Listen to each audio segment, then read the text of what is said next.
Hello everyone, welcome all. I'm Sushil. So in this tutorial we will see about some examples of the signum function. So I have taken an example like signum of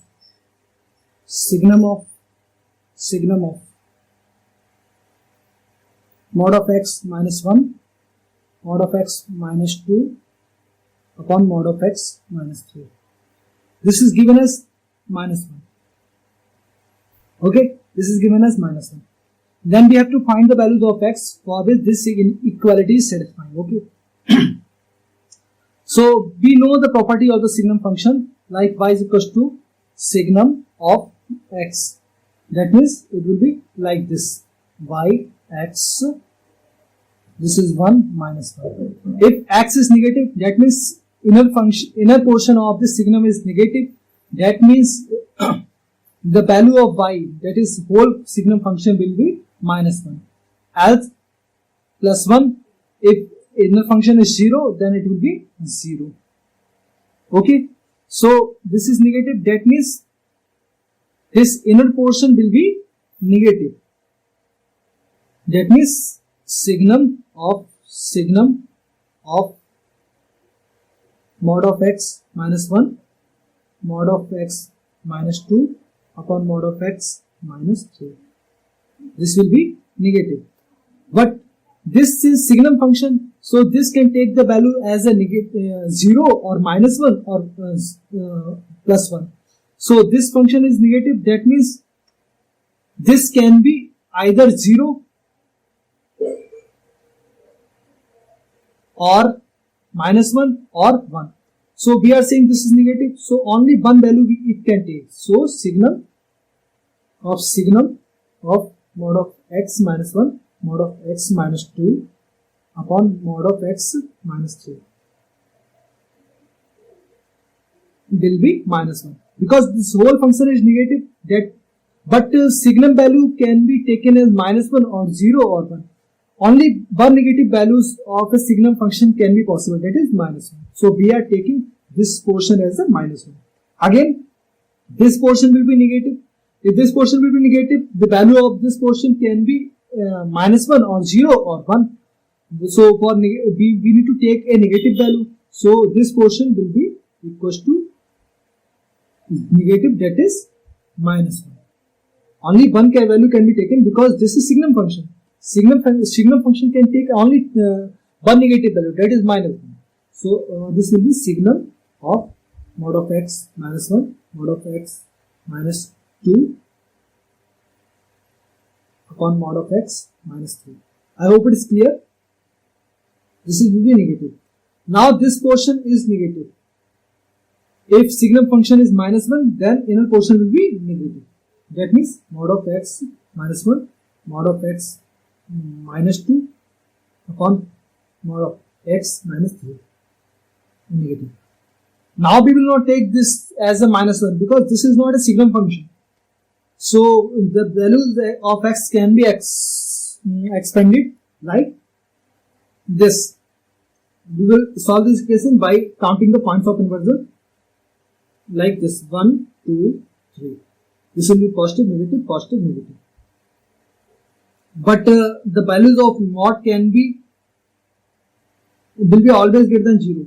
Then we need to take a value 0, for which this mod function will be positive, because we know mod of x will be always greater than 0 or equals to 0.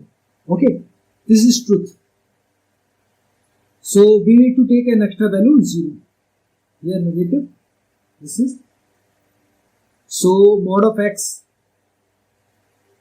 will be less than 1 greater than 0, or mod of x will be less than 3 greater than 2. So from here we can find x less than 0 greater than minus 1, or x less than 1 greater than 0, or x less than 3 greater than 3 less than minus 2, or x less than 3 greater than 2 by the property. I hope it is clear about how I have applied the properties of the modulus function. Okay, so for that we will draw this portion and this portion separately. -1, sorry, -3, -2, -1, 0, 1, 2, 3. This portion will be like this. And this portion, this is first portion, this is second portion. This portion will be like this.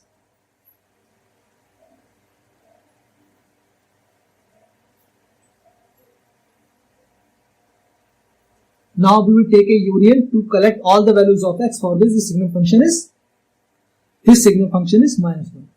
So x belongs to -3 to -2, union -1 to 0, union 0 to 1, union 2 to 3. We are not taking x equals to 0 because we need to find the values of x. For this, this is -1. So 0 will not be taken because actually we need to take mod of x equals to 0, like this dot, because for x mod of x less than 1, this will be negative for every, because there is no point for conversion, because 0 is not the point for conversion. So I'm sorry, I've taken mistake, I've done a mistake, so I'm recollecting this mistake. So this will be sign of inequality equals to 0, equals to 0. Okay, so I hope it is clear. So this will be dot, this will be dot, that means 0 is included. So close bracket, this is close bracket, union. So we can say x belongs to -3 to -2, union -1 to 0 is collected, that means 1, union 2 to 3. So these are the values of x. For this, the above equation is satisfying. So note, if there are more than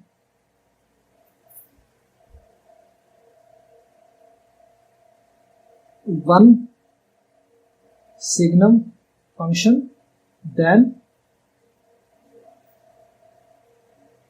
one signum function will be remain. Okay, like that. There are three signum functions are there. So only one signum function will be reflected like this. Other functions will be, other signum function will be avoided. This is the property of the signum function. Okay. So I hope it is clear to all of you. In the next tutorial, we will see some more examples. Till then, thank you guys.